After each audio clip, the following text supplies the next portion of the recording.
Hello friends, எல்லோரும் எப்படி இருக்கீங்க? கண்டிப்பாக நல்லா இருப்பீங்க நம்புகிறேன். இதில் நம்ம என்ன பேச போகிறோம்னு பார்த்தீங்கன்னா, எமோஷ்னல் மூமெண்ட்ஸ் ஆஃப் மஞ்சரி அப்படிங்கிறத பற்றி தான் ஒரு ஸ்பெஷல் வீடியோ போடலாம் அப்படின்னு. ஏன்னா நம்ம எல்லாருமே வந்து போன வாரமும் சரி, இந்த வாரம் ஓரளவுக்கு அவங்களுக்கு பாசிட்டிவாக இருக்குது. பட் ஆனால் இருந்தாலுமே நெகட்டிவாகவே அவங்க ப்ரொஜெக்ட் ஆகுறாங்க. அப்படிங்கும்போது அவங்களுக்குள்ளேயே எமோஷ்னல் இருக்குது, இல்லை அவங்க வந்து அவங்களோட பாசிட்டிவ் ஷேட்ஸ் எப்படி ஒரு சில இடத்துலலாம் வெளில வந்துச்சு அப்படிங்கிறத பற்றி பேசலாம் அப்படிங்கிற மாதிரி. ஸோ அதுக்கு முன்னாடி நம்ம சேனல் ஃபஸ்ட் டைம் வரவங்க சப்ஸ்கிரைப் பண்ணிக்கோங்க. நம்ம வீடியோஸ் பிடிச்சிருக்கோம் நம்புகிறேன். ஸோ லைக் பண்ணிக்கோங்க. லைக் பண்ணிவிட்டு பாருங்கள். அப்போ தான் அது எனக்கும் மோட்டிவேஷனலாக இருக்கும். அப்புறம் வந்துட்டு உங்களுக்கு பிடிச்சவங்களுக்கு ஷேர் பண்ணுங்கள். இப்போ நம்ம கண்டென்ட்குள்ளே போகலாம். ஆக்சுவலி பார்த்தீங்கன்னா, மஞ்சரி வந்து ஒரு நாள் வந்து சாச்சனா கிட்ட பேசியிருப்பாங்க. இந்த மாதிரி வந்து நான் பேசுறது வந்து மற்றவங்களுக்கு வந்து அக்ரெசிவாக இருக்குது, இல்லைனா வந்து எப்போ பாரு நான் வந்து என்ன சொல்கிறது, மற்றவங்கள ஹர்ட் பண்ணுற மாதிரி பேசுகிறேன் அப்படிங்கிற மாதிரிலாம் சொல்லிட்டு இருக்காங்க. இந்த இடத்துல வந்து நான் சொல்கிற மாடுலேஷன் தப்பாக இருக்கலாம். பட் ஆனால் நான் என்னோடய வாய்ஸ் அப்படி தான் இருக்குது. அது வந்து அவங்களுக்கு அக்ரெசிவாக தெரியலாம். பட் ஆனால் இது வந்து நான் வந்து அது வந்து என்னால் முடிஞ்ச அளவுக்கு மாற்றிக்க ட்ரை பண்ணுறேன். பட் ஆனால் என்னோடய வாய்ஸ் அப்படி அக்ரெசிவாக இருக்கிறதோ, இல்லை என்னோடய மாடுலேஷன் அவங்களுக்கு வந்து ரொம்ப ஹார்ஷாக ஃபீல் ஆகிறதுக்கோ நான் ஒன்றும் பண்ண முடியாதுல்ல. இது வந்து 30 வருஷம் பழகிக்கிட்ட ஒரு விஷயம், டக்குன்னு மாற்றிக்க முடியாதுல்ல அப்படிங்கிற மாதிரி ஒரு இடத்துல வந்து ரொம்பவே பிரேக் டவுன் ஆகி அழுவாங்க சாச்சனா கிட்ட ஒரு இடத்துல. இன்னொரு இடத்துல ராணுவ கிட்ட ஒரு நாள் உட்காந்து பேசுவாங்க. இந்த மாதிரி வந்துட்டு எப்பயுமே வந்து வீக்கெண்டில் கூட என்ன பண்ணுவாங்கன்னு பார்த்தீங்கன்னா, ஒரு பஞ்சாயத்துன்னு வந்துச்சுன்னா 2 சைட் பெர்ஸ்பெக்டிவும் பேசுவாங்க. ஒரு சில டைம் அது பார்ஷியாலிட்டியாக போயிடும். ஆனால் ஒரு சில டைம் வந்து நீங்கள் இப்படி நினச்சி பண்ணீங்களா, இல்லை இப்படி நினச்சி பண்ணலையா, நீங்கள் ஒன்று நினச்சிங்கல்ல, அவங்க ஒன்று நினச்சிருப்பாங்கல்ல, அவங்க பெர்ஸ்பெக்டிவ்ல ஒன்று இருக்கும்ல, அந்த இடத்துல இருந்து யோசிச்சு பாருங்க அப்படிங்கிற மாதிரி 2 சைட் தரப்பு நியாயத்துமே எடுத்து வச்சும் ஒரு சில நேரத்தில் பேசுவாங்க, ஒரு சில பஞ்சாயத்து வரும்போது.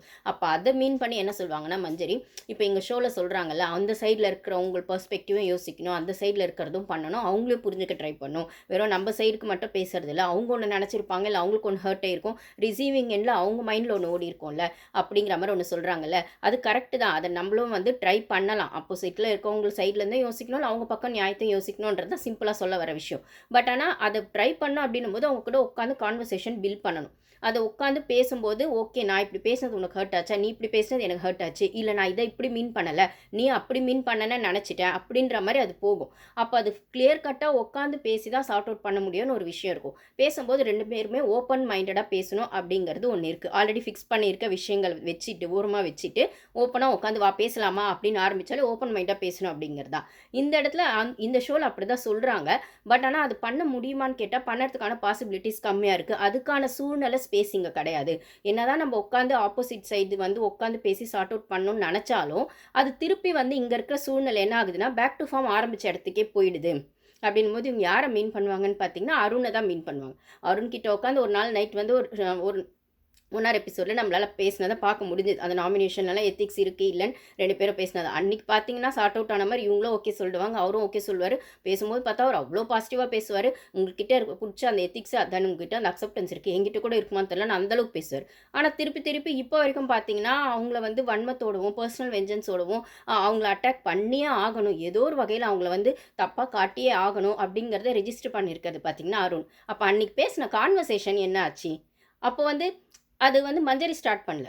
ஐ மீன் அதை பேசுறது 2 பேரும் பேசி சார்ட் அவுட் பண்ண அப்புறமும் அந்த ரிவெஞ்ச் அப்படியே வந்து கேரி ஃபார்வர்ட் பண்ணிகிட்டே வர்றது யார் பார்த்தீங்கன்னா அருண். சரி, அருண் மட்டும்தான் இதை செய்கிறாரான்னு பார்த்தா அன்ஷிதாவும் தான். அன்ஷிதாவும் வந்து அந்த டெவில் டாஸ்க்லாம் எல்லாம் பண்ணிட்டு சாரின்னு சொன்னாலும் அதுக்கப்புறம் அது கேரி ஃபார்வர்ட் பண்ணிட்டே தான் வராங்க.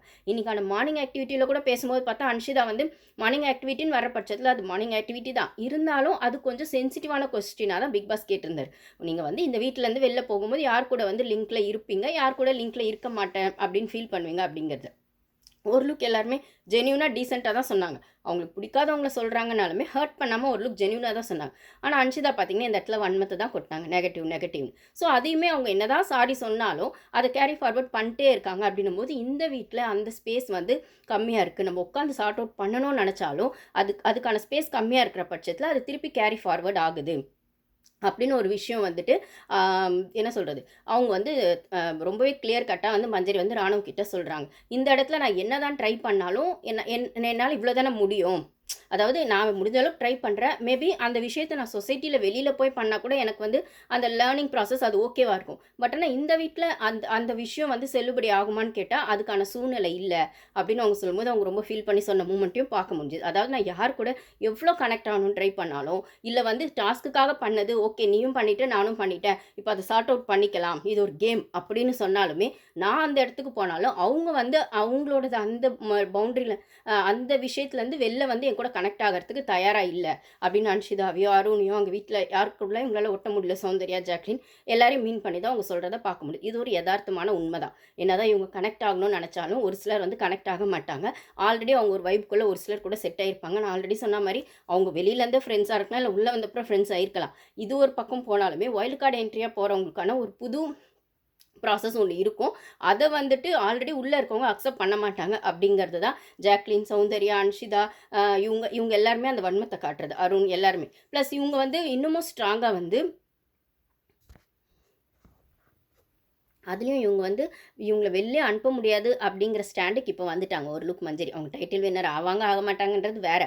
பட் ஆனால் இவங்களை இப்போ எலிமினேட் பண்ண முடியாது, நாமினேட் பண்ணலாமே தவிர எலிமினேட் பண்ண முடியாது. ஒரு ஸ்ட்ராங் ஸ்டாண்ட் எடுத்தாங்க, வைல்டு கார்டு என்ட்ரி எடுத்துட்டாங்க அப்படின்னு ஆப்போசிட்டில் இருக்கவங்க இவங்களை ஒரு ஸ்ட்ராங் கண்டஸ்டண்ட்டாக சென்ஸ் பண்ணிட்டாங்க அப்படின்னோடனே அது ஆகிறதுக்கு முன்னாடியே வெளில தள்ளி விட்டுணும்னு யோசிச்சுட்டு இருந்தவங்களுக்கு நடுவில் இவங்க ஒரு ஸ்டபனாக ஒரு ஸ்டாண்ட் எடுத்து அதை வந்து அவங்க அந்த ஸ்ட்ராட்டஜி எப்படி பண்ணாங்கன்றது ஒரு பக்கம் இருக்கட்டும், ஆனால் ஒரு ஸ்டாண்ட் எடுத்துட்டாங்கல்ல அப்படிங்கிறது இப்போ அங்கே இருக்கிற நிறைய பேரால் அக்செப்ட் பண்ண முடியலங்கிறது ஒரு யதார்த்தமான உண்மை தான். இது அவங்களுக்கான ஓட்டிங்லையுமே நம்ம போன வாரமும் நம்மளால் பார்க்க முடிஞ்சது, இந்த வாரமும் பார்க்க முடிஞ்சது. இது ஒரு 2 விஷயமாச்சு. அதுக்கப்புறம் பார்த்திங்கன்னா வந்து அதுக்கப்புறம் பார்த்தீங்கன்னா, முத்துக்கும் மஞ்சரிக்கும் ஆல்ரெடி அவங்க 2 பேரும் வெளில ஃப்ரெண்ட்ஸு. அப்புறம் தமிழ் பேச்சு என் மூச்சு அப்படிங்கிற ஷோ பண்ணியிருக்காங்க அப்படின்னு அவங்க உள்ளே வரும்போதே முத்து சொல்லியிருப்பாரு, இல்லை ஒரு ஷோ பண்ணியிருக்கோம் நாங்கள் 2 பேருமே ஒன்றா அப்படின்ற மாதிரிலாம். ரொம்ப க்ளோஸ் ஃப்ரெண்ட்ஸ்லாம் இல்லை, பட் ஆனால் அந்த ஷோ பண்ணியிருக்காங்க. கிட்டத்தட்ட ஒரு வாரம் 10 நாள் அந்த ஷோவில் 2 பேரும் ஒன்றா ட்ராவல் பண்ணியிருக்காங்க அப்படின்னும்போது அந்த அந்த ஒரு முத்துக்கு வந்து மஞ்சரி ஆல்ரெடி வெளியில் தெரியுங்கிறது ஒரு விஷயம் இருக்கும்போது, இதைத்தான் அருண் சான்ஸ் கிடைக்கிற இடத்துல மஞ்சரிக்காக சப்போர்ட்டுக்கு வராரு, டப்பா அருண் அப்படிலாம் சொன்ன விதம் மஞ்சரிக்கு ஏதோ ஒரு இடத்துல முத்து வந்து சப்போர்ட் பண்ணுறாரோ, இல்லை மஞ்சரி பிரச்சனைன்னு வரும்போது அந்த இடத்துல வந்து முத்து வந்து வாலண்டியராக வந்து இன்வால்வ் ஆகுறாரோ அப்படின்னு. அப்படி இருந்தால் கூட என்னதாங்க தப்பு? நீங்கள் அருண், விஷால் நீங்கள் 2 பேரும் வெளிலேருந்தே ஃப்ரெண்ட்ஸ் இல்லையா? இல்லை உள்ளே அதை மெயின்டைன் பண்ணணும்னு சத்யா கூட சேர்ந்து ஒன்று பண்ணிட்டு இல்லையா? இல்லை தீபக் விஜய் டிவி ப்ராடக்ட்னும் போது அவர் பெரிய ஆங்கரிங்கில் இருக்காரு, இல்லை 20 இயர்ஸ் ஆஃப் அந்த விஜய் டிவி சர்வீஸில் இருக்காரு அப்படின்னும் போது அவர் ஒரு சீனியர் பொசிஷனில் இருக்காருன்னும் போது அவரோட ஃபேவரிசம் நம்மளுக்கு தேவைப்படும். இல்லைனா வெளில போனப்பறமே அவருக்கான ஏதோ ஒரு இடத்துல நம்மளுக்கான ஒரு விஷயத்தை நம்ம பண்ணிக்கலாம், அவர்கிட்ட ஒரு ஹெல்ப்னு கேட்கலாம், இல்லை அந்த ப்ரொஃபஷனில் ஏதோ ஒரு ஆப்பர்ச்சுனிட்டி கேட்கலாம். ஏன்னா ஒரு சீனியர் பொசிஷனில் இருக்கார், அவரால் நம்மளுக்கு எதாவது ஃபேவர் ஆகும் அப்படின்னு நீங்களாம் ஒன்று ட்ராவல் பண்ணிருக்கும் போது, இல்லை நீங்களாம் மைண்டில் ஒன்று ஆல்ரெடி உங்களுக்கு தெரிஞ்சு ரயன்லாம் பார்த்தா வெளியே தீபக்லாம் நல்லாவே தெரியும் போல இருக்குது.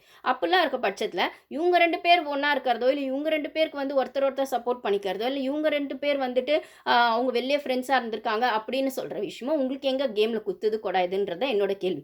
நீங்கள் எல்லாமே தெரிஞ்சவங்க தானே, இல்லை உள்ளே வந்து கனெக்ட் ஆகிட்டீங்க தானே, அவங்களுக்கும் வெளில தெரிஞ்சிருக்கு, உள்ளே அவங்கவுங்க கேமை அவங்க ஆட போகிறாங்க. இதில் நீங்கள் ஒருத்தருக்கு ஒருத்தர் உள்ளே சப்போர்ட் பண்ணிக்கவே இல்லையா? அருணை சொன்னால் விஷால் வரது இல்லையா, விஷாலை சொன்னால் சத்யா வரது இல்லையா, இல்லைனா வந்துட்டு தீபக் யாருக்காகவும் சப்போர்ட்லாம் வரமாட்டார். ஆனால் தீபக் சீனியர் பொசிஷனில் இருக்காருன்றதுக்காக அவருக்கு நீங்களாம் ஜாலரா போடலையா பாய்ஸ் டீமு? எப்படி இருந்தாலும் விஜய் டிவியில் ஒன்றா தான் பார்க்க போகிறோம், ஷூட்டில் ஒன்றா தான் பார்க்க போகிறோம், அண்ணனோட ஃபேவர் தேவைப்படும், அண்ணனோட ஃப்ரெண்ட்ஷிப் தேவைப்படும் அப்படிங்கிற மாதிரி நீங்கள் நினச்சிட்டு ஒன்று பழகலையே யாருமே அந்த வீட்டில் கேள்வியே கேட்காம தீபக்கை.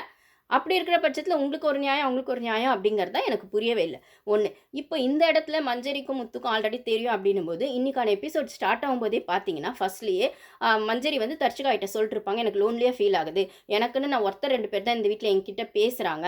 அந்த இடத்துலையும் வந்துட்டு முத்து வந்து இப்போ 2 நாளாக பேசுறது இல்லை, அவருக்குமே என் கூட பேசினா நெகட்டிவாக அவருக்கு பேர் ரிப்பேர் ஆகிடுமோன்றதுனால பேசலையே என்னன்னு தெரில அப்படின்னு ரொம்ப ஃபீல் பண்ணி தர்ச்சிகாயிட்ட பேசும்போது அந்த இடத்துல கிராஸ் பண்ணி போன முத்து இதை கேட்டுட்டு வந்து சமாதானம் சொல்கிறார். அப்போல்லாம் ஒன்றும் இல்லை, நீ நினைக்கிறதுலாம் ஒன்றும் இல்லை, இது வேற ஒரு காரணத்துக்காக பேசலை, நான் வந்து இப்போ வந்து அதை ஆல்ரெடி அருண் ஏதோ ஒன்று சொல்லிருக்காரு, அந்த வீட்டில் ஒன்று ப்ரொஜெக்ட் பண்ணி வச்சிருக்காரு, அது வந்து மேபி இன்னும் நெகட்டிவாக போகுமோ அப்படின்றதுக்காக இப்போ நீ பேசலையோன்ற மாதிரி மஞ்சரி கேட்குறாங்க. ஆனால் முத்து வந்து சொல்கிறார், இல்லை இது வேற விதமாக நான் சாச்சனா கிட்ட கூட அதுக்காக தான் தள்ளி தள்ளி போகிறேன், அந்த மாதிரி அவர் மைண்டில் ஏதோ ஒன்று வச்சு பண்ணுறாரு. ப்ளஸ் உங்கள்கிட்ட நான் பழகிட்டு உடனே நான் நாமினேட் பண்ண முடியாது அப்படின்போது நீ நாமினேட் பண்ணு செய்ய எதை வேணால் பண்ண, அதை பற்றி நான் எதுவுமே சொல்லலையா அப்படின்னு மஞ்சரி கேட்குறாங்க.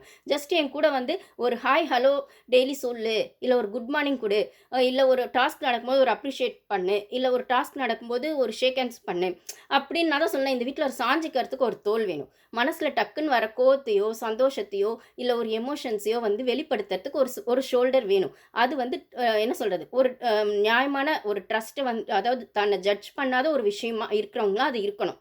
அப்படி ஒரு ஒரு ஷோல்டர் அப்படிங்கிற ஒரு நல்ல ஃப்ரெண்ட்ஷிப்பை தான் வந்து மஞ்சரி தேடுறாங்க. இதில் கேம் நீ தனியாக ஆடு, நான் தனியாக ஆடு, நான் நாமினேட் பண்ண வேணாம்லாம் சொல்லலை. இந்த கோ கேங் மாதிரிலாம் என்னால் பண்ணணும்னா அப்படிலாம் இருக்கணும்னு சொல்லவே இல்லையே அப்படிங்கிற மாதிரி அவங்க யதார்த்தமாக வந்து ஜஸ்ட் ஒரு ஹாய் ஹலோ சொல்கிறதுக்காக daily good morning good night hi hello சாப்பிட்டியா அப்படின்னு கேட்கறதுக்காக ஒரு ஆள் வந்து அந்த வீட்டில் இருக்கணும் அப்படிங்கிறது யதார்த்தமான உண்மை. ஏன்னா அந்த சூழ்நிலை அதை எதிர்பார்க்க வைக்கும். அதை தான் மஞ்சரியும் யதார்த்தமாக கேட்டாங்க. அப்புறம் முத்து வந்துட்டு சரி ஓகே என் தப்பு தான் சாரி அப்படின்னு சொன்ன விதத்தையும் நம்மளால் அந்த அழகான அந்த ஃப்ரெண்ட்ஷிப்பை பார்க்க முடிஞ்சுது. ஸோ இது ஆனதுக்கு அப்புறம் தான் மறுநாள் வந்து அந்த மார்னிங் ஆக்டிவிட்டியில் முத்து வந்து சொல்கிறாரு, இந்த 2 பேர் வந்து நீங்கள் யாரோட ஃப்ரெண்ட்ஷிப்பை வெளில போய் கண்டினியூ பண்ணுவீங்க, இல்லை யார் கூட கண்டினியூவே பண்ண மாட்டீங்கன்னா மற்றவங்க சொன்னதான் நம்ம அப்புறம் பார்த்துக்கலாம். ஆனால் முத்து சொன்னது அழகாக இருந்தது. நைட் இவங்க பேசின அந்த டாபிக் ஏதோ ஒரு இடத்துல மஞ்சரி வந்து ஒரு நல்ல ஹியூமன் பீயிங், நல்ல ஃப்ரெண்ட்ஷிப் இருக்குது எங்களுக்குள்ள அப்படின்னு இவ்வளோ நாள் வந்து அருண் வந்து இப்படி சொன்னார் அப்படி சொன்னார்னு அதுக்காக வந்து டிஃபென்ஸ் மோட்லேயே போன முத்து வந்து அப்படி சொல்லாதன்னு சொன்ன முத்து வந்து இன்னைக்கு அவரே வாலண்டியராக வந்து ஆமாம் எங்களுக்குள்ள ஃப்ரெண்ட்ஷிப் இருக்குது, வெளில போய் இது கண்டினியூ ஆகும், இதுக்கு முன்னாடியோ இது இருந்தது, இது வந்து டிஃபால்ட்டாக எங்களுக்குள்ளே இருக்க ஒரு நல்ல விதமான ஒரு ஃப்ரெண்ட்ஷிப் தான். ஸோ இது வந்து எப்பயுமே எங்களுக்குள்ளே இருக்கும் அப்படின்றது வந்து ரொம்ப ஓப்பனாக சொன்னது வந்து ஹேட்ஸ் ஆஃப் டு முத்து அப்படின்னு தான் நான் சொல்லுவேன். இந்த இடத்துல அவர் சொன்ன விதம் ரொம்பவே அழகாக சொல்லியிருப்பார். இதை கூட 1 ஹவரில் பெருசாக காட்டலை. ஃபஸ்ட்டு அவர் மஞ்சரியை தான் சொல்லியிருப்பார், அப்புறம் தான் தீபக்கை சொல்லியிருப்பார். அப்போ மஞ்சரி கிட்ட அவர் என்ன சொல்வார் அப்படின்னு பார்த்தா, மஞ்சரியோட நெகட்டிவ் ஷேடை மட்டும்தான் நீங்கள் பார்த்துட்ருக்கீங்க, அவங்க நெகட்டிவ்னு நீங்கள் சொல்கிறீங்க. பட் ஆனால் அவங்க வந்து அவங்களுக்காக போராடுற மஞ்சரியாக அவங்களுக்கு நெகட்டிவாக தெரியுறாங்க. ஆனால் அவங்களுக்குள்ளே இருக்க பாசிட்டிவாக நான் ஃபுல்லாக பார்த்துருக்கேன். அவங்களுக்கு அதே மாதிரி இன்னொன்று சொல்லியிருப்பார், அதெல்லாம் 1 ஹவரில் காட்டவே இல்லை. அவங்களுக்குள்ளே இருக்க பாசிட்டிவ் முழுசாக நான் பார்த்துருக்கேன், நீங்கள் அதை பார்த்ததில்ல. இப்போ ஒரு காம்படிஷன் அவங்க கூட வந்து நான் அந்த தமிழ் பேச்சு என் மூச்சுன்ற ப்ரோக்ராமில் 12 நாள் ரொம்ப க்ளோஸ் ஃப்ரெண்ட்ஷிப் கூட கிடையாது. ஒரு 12 நாள் ட்ராவல் பண்ணியிருக்காங்களா 2 பேரும். 12 நாள் ட்ராவல் பண்ணதில் கிட்டத்தட்ட இப்போ இந்த ஷோவில் எப்படி ஒரு 20 பேர் சேர்ந்து ஒரு ஷோ ஆடுறோமோ அதில் 33 பேர் அந்த ஷோவில் 12 நாள் சேர்ந்து ஒன்றா ட்ராவல் பண்ணியிருக்கோம். அதுக்கப்புறம் அந்த ப்ரோக்ராம் நடுவுலையோ ப்ரோக்ராம் முடிஞ்சதுக்கப்புறமும் மஞ்சரி வீட்டுக்கெல்லாம் போயிட்டு கூட வந்துட்டு அந்த ஒரு கெட் டுகெதர் அந்த மாதிரிலாம் பண்ணலாம் ட்ரை பண்ணியிருக்கோம். பட் ஆனால் போகிறதுக்கு முடியல.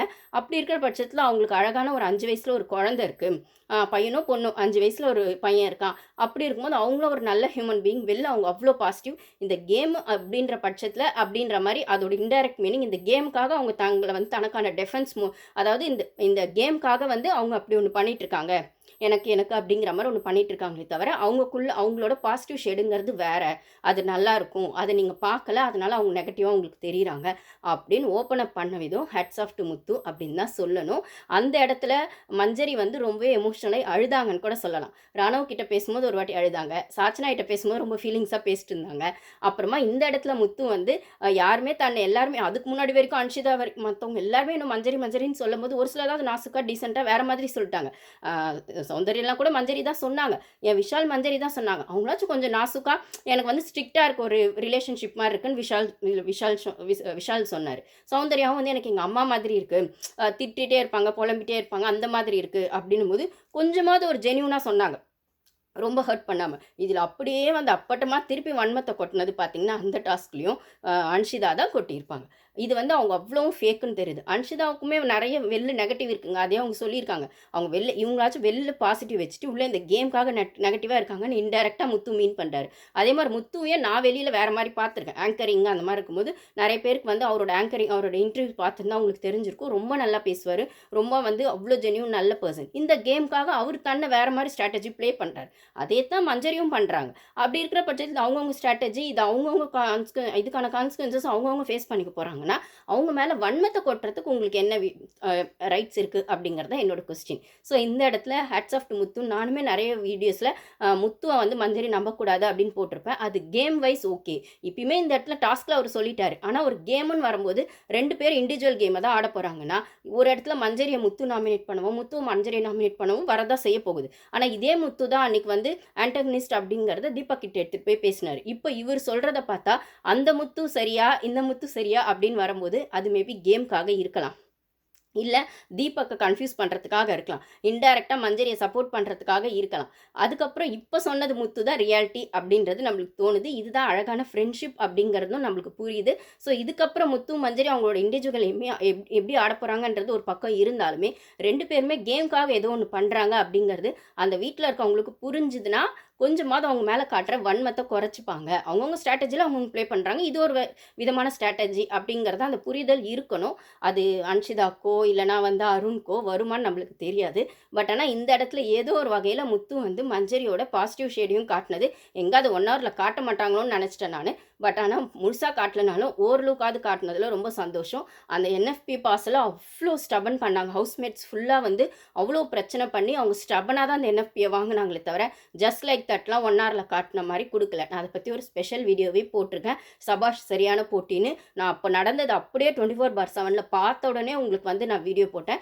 அதுதான் யதார்த்தமாக நடந்தது. ஆனால் விஜய் டிவி எல்லாத்தையும் ஃபில்ட்ரு பண்ணிவிட்டு இன்னவோ இது ஓட்டிங் வச்சாங்களா, இவங்க மஞ்சரி ஃபஸ்ட்டில் வந்துட்டாங்களா, அதனால் வந்து தீபக் வந்து அதை அனௌன்ஸ் பண்ணிட்டாரான் டீசெண்டாக. ஜாக்லின் வந்து பின்னாடி இருந்து இது ஃபேர் சூப்பர்னு சொன்னாங்களாம். ஆனால் பிரச்சனை பண்ண தீபக் பண்ணார் சைலண்ட்டாக. ஓப்பனாகவே ஜாக்லின் பண்ணாங்க. அந்த இடத்துல ஸ்கோர் பண்ணது ராணவ் தான். நம்ம இதை பற்றி நெக்ஸ்ட் வீடியோவில் பேசலாம். ஸோ இப்போ வந்து எமோஷனல் மூமெண்ட்ஸ் ஆஃப் மஞ்சரின்னு வரும்போது அது முத்துக்கும் மஞ்சரிக்குமான அழகான ஃப்ரெண்ட்ஷிப் பற்றி பேசணும்னு நினச்சேன். ஸோ இதுதான் கைஸ். தேங்க்யூ.